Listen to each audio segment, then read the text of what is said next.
In this, we are going to see about the subject gender, school and society. In that main topic is schooling of girls. First, the intro part. Education is very important for every child, whether it's a boy or girl, and especially the girl needs an important education.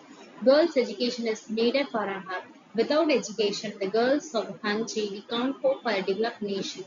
If we said a man get educated means he can only get only education, but a woman can get education means the whole generation itself get like education. Next, history of Indian girls' education. The history of female education in India has its roots in the ancient Vedic age.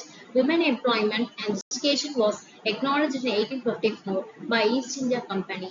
In 1878, University of Calcutta became one of the first universities to admit female graduates to its degree programs. And its importance of girls' education thus educate future generation. By sending a girl to a school, she is far more likely to ensure that her children also receive an education. Next, decrease infant mortality, and next, decrease population explosion, decrease child marriage.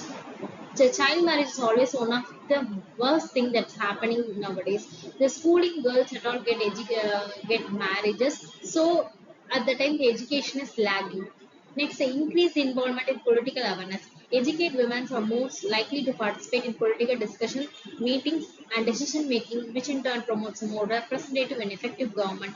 Improve socio-economic growth. Educated women have a great chance of escaping from poverty, leading healthier and more productive life, and raising the standard of life for their culture and communities. In schooling of girls, the main important topic is it has three subheadings. The first one is inequalities and resistances. In that, disparities in enrollment. Girls from disadvantaged backgrounds such as poverty, rural areas, and minority groups are less likely to enroll in schools. Limited access to quality education. Girls often have limited access to quality education, including training teachers, adequate facilities, and relevant curriculum. Dropout rates. Girls are most likely to drop out from school due to poverty, early marriage, and pregnancy. Next barrier is social and cultural barrier, societal expectation, cultural and religious belief, gender violences. Societal expectation in that girls are often expected to prioritize domestic and caregiving responsibilities and education. Cultural and religious belief. Certain cultural and religious beliefs may restrict girls from an education. Gender-based violence. Girls may face violence, harassment, or exploitation in schools. Next is issues of access. In that we have two types, physical barriers and financial barriers. In physical barriers such as distance from schools, lack of infrastructure and inadequate facilities, these makes the girls to get rid from the education because parents are believing that girls may not get safety. And it's financial barriers. Financial barriers such as school fees, uniform and textbook can also limit the girls' education, that is access to education.